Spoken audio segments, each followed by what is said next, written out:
मन और सूरत में क्या अंतर है?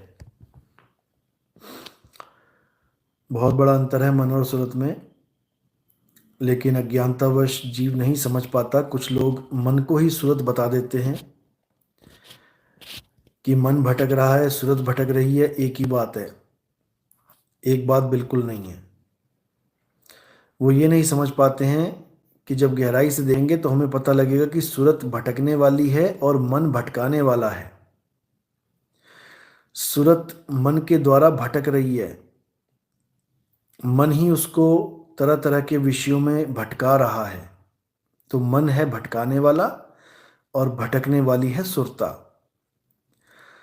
मन है फंसाने वाला और फंसी हुई है सुरता।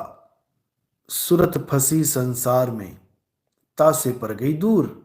और फंसाया किसने? इसी मन निरंजन ने। इसको समझो।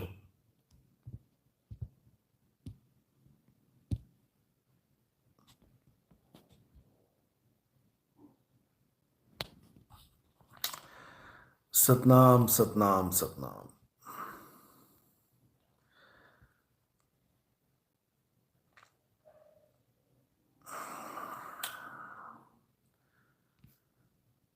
तो बहुत ही सूक्ष्म भेद होते हैं वाणियों में, और जब तत्व ज्ञान में आ जाओगे तो हर तत्व आप में आ जाएगा, पता लग जाएगा कि कैसे असत्य को त्याग के सत्य को प्राप्त करना ही हमारे जीवन का लक्ष्य है। असत्य तत्व को त्यागना ही हमारा असली त्याग है। जो कहते हैं त्याग तो ऐसा कीजिए सब कुछ एक ही बार, सब प्रभु का मेरा नहीं निश्चय किया विचार। ये बाणियां बोलने वाले, जो त्याग की बाणियां बोलने वाले, सबसे ज्यादा माया जफ्फा इन्होंने डाल रखा है। त्याग तो ऐसा कीजिए सब कुछ एक ही बार बोल तो देते, लेकिन क्या त्याग दिया इन्होंने। ना इनके दिल से आश्रमों की भूख जा रही है, ना इनके दिलों से गद्दी की हवस जा रही है, ना इनके दिलों से माया का खेल उतर रहा है। सब भगवान के नाम पे, परमात्मा के नाम पे मोटी माया कमा के अपना जीवन सुखमय बनाने में लगे हुए हैं। इनको नहीं पता कि ये दज्जाल का खेल है। और मुसलमान भाइयों को अच्छे से पता है कि दज्जाल का खेल क्या है। वो एक हाथ में जन्नत और एक हाथ में दोजक दिखाएगा। दिखाएगा जन्नत और होगी दोजक। यानी इस जीवन में इतना आराम दिला देगा, बेईमानी का पैसा इकट्ठा करवा के, गलत कामों का पैसा इकट्ठा करवा के ऐशो आराम दे देगा। इंसान को लगेगा कि जन्नत मिल गई, लेकिन वो दोजक होगी। और जहाँ मेहनत की कमाई से गरीबी का जीवन मिलेगा, वो इंसान को लगेगा कि ये दोजक है, यानी ये तो नरक में जी रहे हैं, लेकिन असल में वही स्वर्ग होगा। तो इस दज्जाल से अच्छे से समझ लेना है, इसके खेल को बचना है और सत्य को अपनाना है। क्योंकि ये दज्जाल केवल सत्य की ताकत से खत्म होगा, अन्यथा नहीं हो सकता। ये बहुत शातिर है। इसको खत्म करने में केवल सत्य का ही सबसे बड़ा रोल है, समझ लो। तो सत्य को जानो, परम सत्य क्या है। हाँ जी शानू, प्रणाम बाबा जी, प्लीज मेरा जवाब दीजिए। हाँ जी, सवाल पूछिए आप।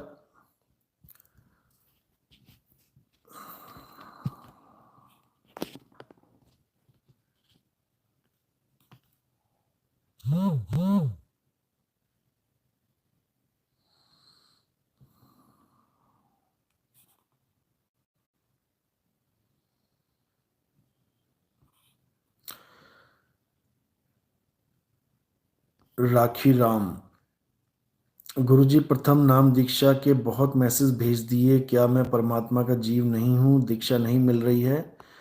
आप ऐसा करो, आप मुझे अब भेजो मैसेज और उस पर लिखो प्रथम दीक्षा, ये लिख के भेजो मुझे।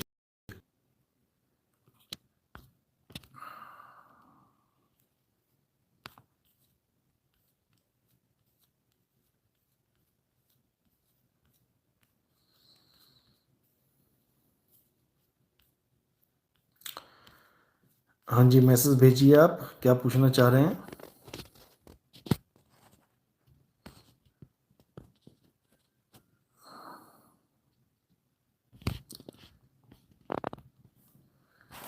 शमशान घाट में घूमने का मन क्यों करता है? मैंने पहले भी जवाब दिया था इसका कि जब दुनिया से वैराग उत्पन्न हो जाता है, जब संसार में मन नहीं लगता है, तब ऐसे ही विचार आते हैं। शमशान में घूमने का या फिर अकेले में समय बिताने का, दुनिया से दूर जाने का। लेकिन केवल इन कार्य को करने से कुछ फ़ायदा नहीं होने वाला। असल में दुनिया से दूर जाना, अकेलापन प्राप्त करना ही जीव का मुख्य उद्देश्य है, जिसके लिए साहिब ने कई वाणियों में बोला कि एक गुरु एक चेला, तो उड़ जा हंस अकेला। तो मुद्दा तो अकेले का ही है, अकेले होना ही सबसे सबसे अच्छी बात है। क्योंकि अकेले रहोगे तो कभी अकेले रहने का डर ही नहीं रहेगा। जब हो ही अकेले तो अकेलेपन से डर कैसा?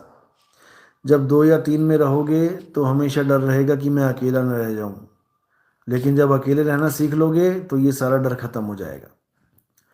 मृत्युंजय मंडल, हाउ आर यू साहिब जी? बहुत अच्छे हैं जी, मालिक की दया है। आप कैसे हो? कलकत्ता में सब ठीक है? प्रचार कैसे चल रहा है? सबके साथ रहकर भी अकेला रहना, यही असली चीज है। ये अच्छा है अगर ऐसा हो रहा है तो। बूढ़ा वंश कबीर का उपजा पूत कमाल, भजन बंदगी छोड़कर घर ले आया माल। इसका क्या मतलब है? ये कमाल के लिए बोला गया है। कबीर साहब ने एक मुर्दा आदमी को जिंदा किया था, जिसका नाम सबने कमाल रख दिया था। तो उसकी बात चल रही है कि उसको ज्ञान भी दिया, ध्यान भी दिया, सब कुछ दिया, लेकिन वो मन का इतना बड़ा गुलाम निकला कि वो हर का सुमिरन छोड़ के घर ले आया माल। वो उसी माल खजाने में डूबने लग गया। उसी माल खजाने को जिसको त्यागना था, अपने लिए यूज़ करने लग गया, अपने घर ले आया। इसलिए साहिब ने ये वाणी बोली कि उपजा, बूढ़ा वंश कबीर का उपजा पूत कमाल, कि इसने तो हमारा वंश ही डुबो दिया। यानी कि जो रास्ता हमने बताया, इसने बेड़ा गर्क कर दिया।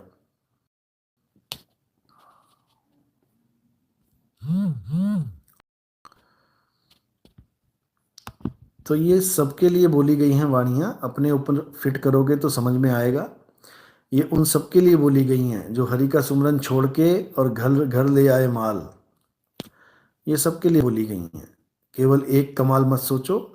ये सब सारे जगत के लिए वाणियाँ बोली जाती हैं। किसके ऊपर क्या फिट हो जाए, वो अपने ऊपर अपना हिसाब खुद ही लगाता रहे। कबीरदास, बुरा जो देखन मैं चला, बुरा न मिलया कोई, जो मन खोजा अपना मुझसे बुरा ना कोई। ये भी अटल सत्य है, और ये केवल एक के लिए नहीं है, ये सबके लिए है।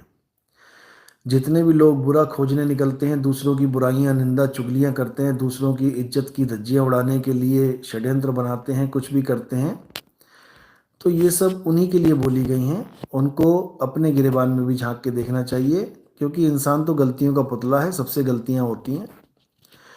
तो सबसे प्रेम करना चाहिए, परमात्मा के सब बच्चे हैं। और अगर कोई अपने दिल में छल कपट रखता है किसी के भी लिए, तो याद रखो कि वो माया के जाल में उलझ गया।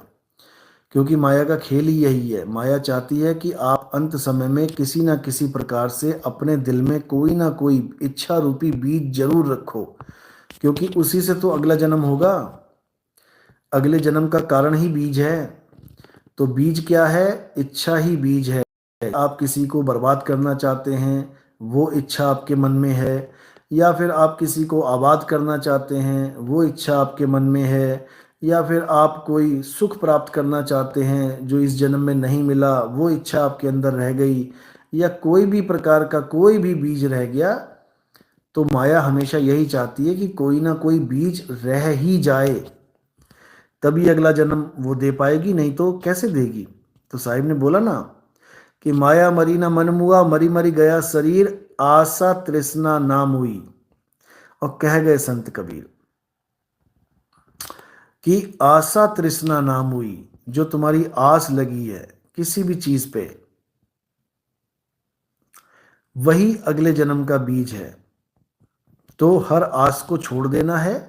सबसे बढ़िया फार्मूला क्या है इस संसार से निकलने का? बस इतना समझ लो कि ये एक नकली नाटक चल रहा है।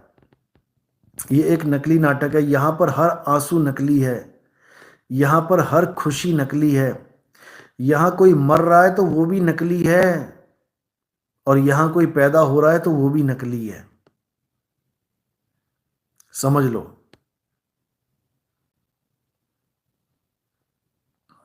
समझ लो। यानी सारा खेल ही नकली है। और अगर तुम इस नकली खेल को सीरियस ले जाते हो तो समझ लो कि तुम माया के जाल में फंस गए। यहां कोई बाप बना बैठा है तो वो नकली है। बाप है, रोल मिला हुआ है, इट्स जस्ट ए प्ले।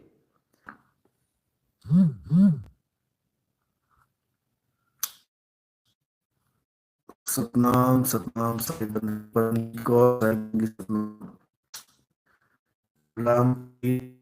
इस दुनिया के रोल में अपने आप को सच में पिता समझने लग गया तो समझ लो कि महादुख पाने वाला है। मामा पापा दादा कोई भी अपने आप को सीरियसली अगर रोल में इन्वॉल्व कर लेता है तो समझ लो कि समझ ले। क्यों? क्योंकि उसका रोल है रोने का, वो रो नहीं रहा है।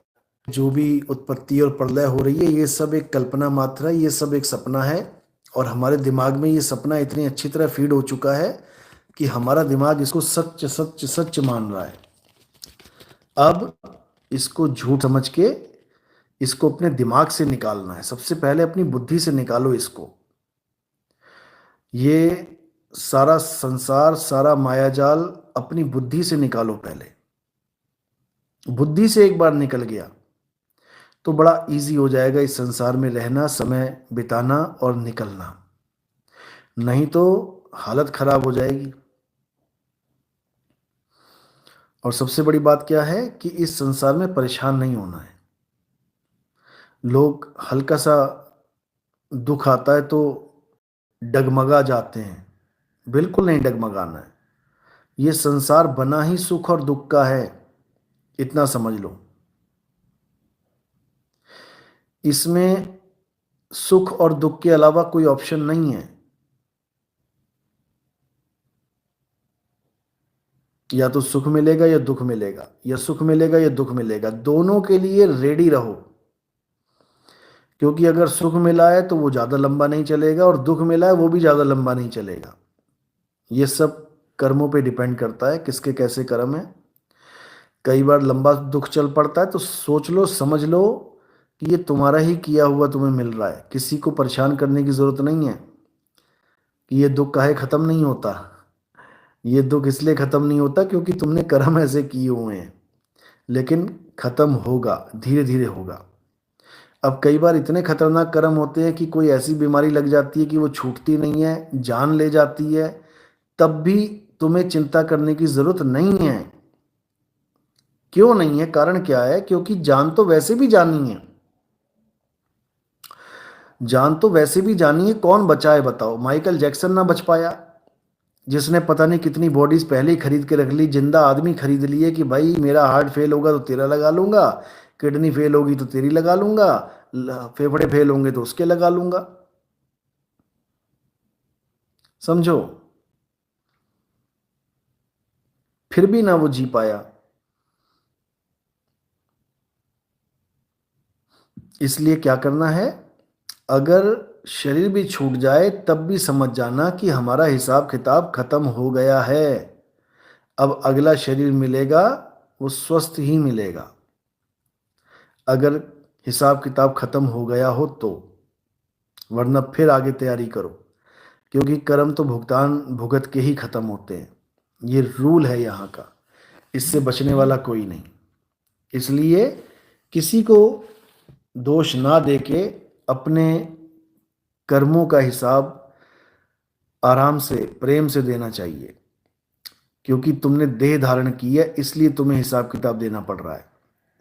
ऑप्शन तो ये भी है कि हिसाब किताब जन्मों जन्मों का खत्म हो जाए, लेकिन उसके तुम्हें एक फार्मूला अपनाना पड़ेगा कि तुम देह ही धारण ना करो। देह धारण नहीं होगी तो कोई बीमारी नहीं लगेगी, कोई दुख नहीं आएगा, कोई सुख नहीं आएगा, और तुम न्यारे रह जाओगे संसार सागर से। इसीलिए साहिब, देह धारण करने को ही सबसे बड़ी मुसीबत,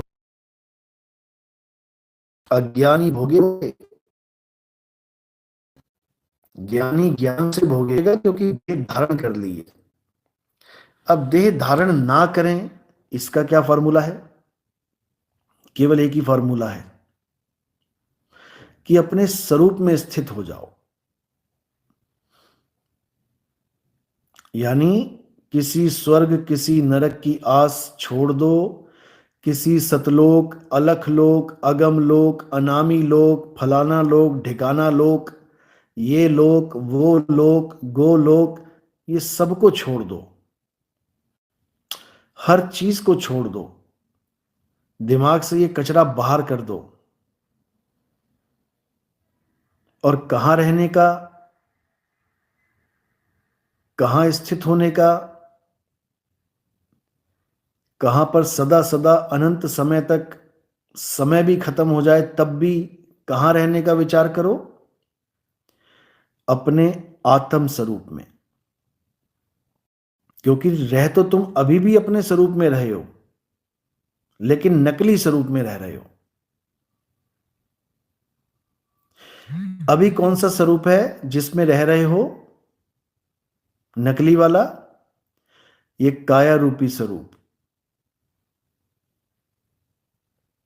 यानी जो चेहरा तुम्हें दिखाई दे रहा है शीशे में, शरीर तुम्हें दिखाई दे रहा है, जिसको तुम अपना स्वरूप मान बैठे हो, मैं आदमी, मैं औरत, मैं बच्चा, मैं बूढ़ा, मैं जवान, अभी तुम इस नकली स्वरूप में रह रहे हो। यानी मिट्टी के शरीर में, मिट्टी के स्वरूप में रह रहे हो। इन पंच भौतिक तत्वों से बने हुए इस मूर्ति में, इस शरीर में रह रहे हो। यानी रह तो तुम अभी भी स्वरूप में ही रहे हो, लेकिन नकली स्वरूप में। जैसे एक तोता पिंजड़े में रहता है, तो पिंजड़ा तो ये शरीर है, पांच पांच तत्व 25 प्रकृति 3 गुण का पिंजरा, और इसमें रह कौन रहा है? आप रह रहे हो जीव रूप में। तो रह तो अभी भी रहे हो स्वरूप में, लेकिन नकली स्वरूप में। इसके बाद जब इसको छोड़ोगे, नकली स्वरूप को छोड़ोगे, तो असली स्वरूप में रहोगे। रहना वहां पर भी है, जैसे यहां रह रहे हो। प्रेमचंद्रा, राम सतनाम, साहिब बंदगी सतनाम, जय सतनाम। हाँ, तो बात चल रही कि अभी भी हम अपने स्वरूप में रहते हैं, लेकिन नकली स्वरूप में रहते हैं, अपने नकली शरीर में रहते हैं, जिसको हम अपना स्वरूप मान बैठे हैं, उसमें रहते हैं। लेकिन जब अंत समय आएगा और जो विवेकी पुरुष हैं, जो ज्ञानी पुरुष हैं, जो तत्वदर्शी संत से जुड़े हुए पुरुष हैं, वो अपनी सूरत को ट्रांसफॉर्म करते हैं। कहाँ से कहाँ? इस नकली सूरत यानी नकली शरीर से अपनी सूरत को हटा के अपने असली तत्व में, यानी राम तत्व में, जिसको हम कह देते हैं आत्म तत्व में, जिसको हम कहते हैं परमपिता परमात्मा का जो निज स्वरूप है, क्योंकि वो और हमारा स्वरूप दोनों एक ही हैं। जैसे बोला गया है, सत्य स्वरूपी नाम साहिब का, सो निज नाम हमारा। तो हम अपने स्वरूप को प्राप्त करते हैं, और उसे और परमात्मा को कोई भिन्न भिन्न करके नहीं कर सकता। साहिब ने बोला, राम कबीरा एक भय है, कोई न सके पहचानी। तो वहां पर वो एक हो जाता है, वहां सारा मामला एक हो जाता है, वहां दो रहता ही नहीं है। वहां ऐसा नहीं होगा कि वहां पे तुम परमात्मा के जाके सिर पे चंवर डुलाओगे और ऐसा करोगे वैसा करोगे, कि तुम वहां पे जाके आहार करोगे, परमात्मा के साथ विहार करोगे। ये सब नकली माल है, ये सब झूठ है। ऐसा कोई ज्ञान कबीर साहब ने नहीं दिया। हाँ, बच्चों को समझाने के लिए परमात्मा परमात्मा के नाम की लोरी बहुत सुनाई। नाम जपो जी, राम जपो जी, ऐसे ध्रुव प्रहलाद जप्यो हरि, जैसे बहुत कहानियां सुनाई। कि जैसे ध्रुवनाद ने नाम जपाए तुम भी जपो, राम नाम की लूट है, लूट सके तो लूट, अंतकाल पछताएगा, प्राण जाएंगे छूट। राम नाम की महिमा बहुत गाई, लेकिन ये वो राम नहीं था। हमरा राम दशरथ सुत नाही, ये वो राम नहीं थे जो दुनिया जिनको पूज रही है, जो दुनिया जिनके मंदिर बना रही है। हमारे वाले राम का तो कोई मंदिर बन ही नहीं सकता, उसका मंदिर तो बना बनाया है। ये हर मंदिर मानुष देही यही है, हरि का मंदिर। इसी में कह सकते हो कि हाँ परमात्मा का वास है। लेकिन कोई कहे कि ये काया में परमात्मा का वास है, यानी काया के तत्व के अंदर परमात्मा का तत्व है, तो ऐसा नहीं है। वास तो यही है, इसमें कोई शक नहीं है। क्योंकि मैं तो तेरे पास में बोला, पास है इसका मतलब कहीं ना कहीं आसपास ही वास है। लेकिन कोई कहे कि काया के अंदर वास है, तो अंदर भी नहीं है, नहीं प्राण में, नहीं पिंड में, और ना ब्रह्मांड आकाश में। मना भी किया तो वहां भेदी गुरु भेद बताता है, भेदी गुरु ज्ञान समझाता है, तब जाके समझ में आता है कि परमात्मा का असली निज स्थान, निज नाम कहाँ पे है। कहाँ पे है वो सार वस्तु, जिसके लिए बोला अधर द्वीप तहाँ गगन गुफा में है निज वस्तु सारा, और ज्योत स्वरूपी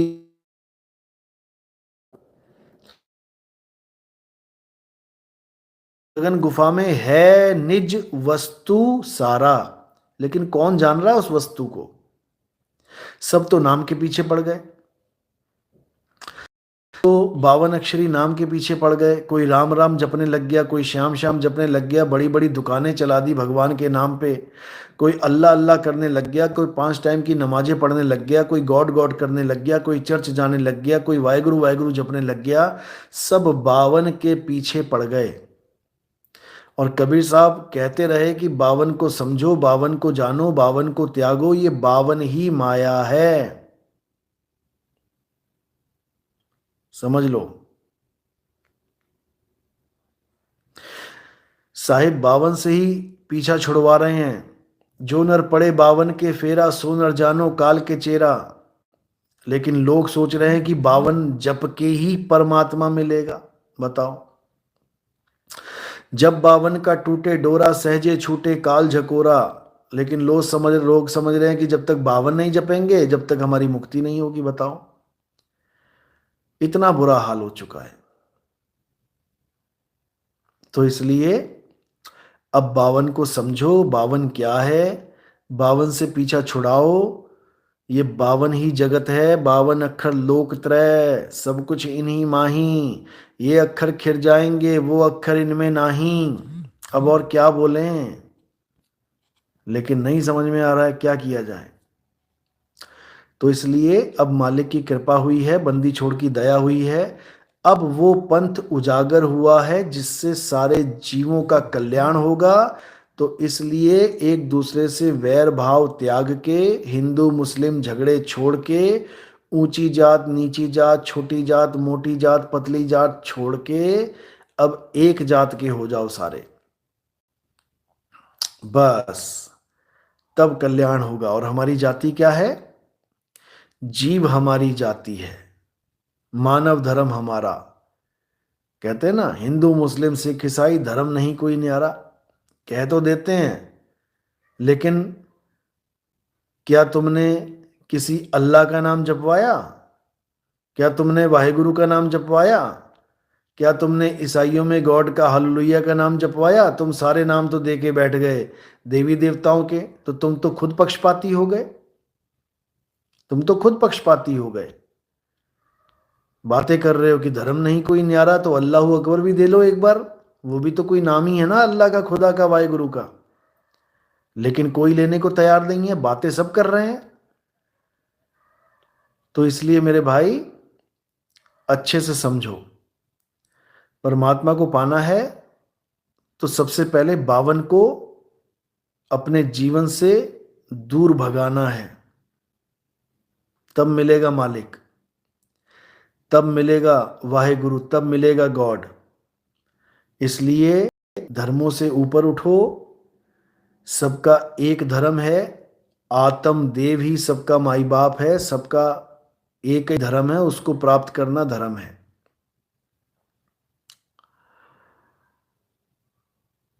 समझ लो।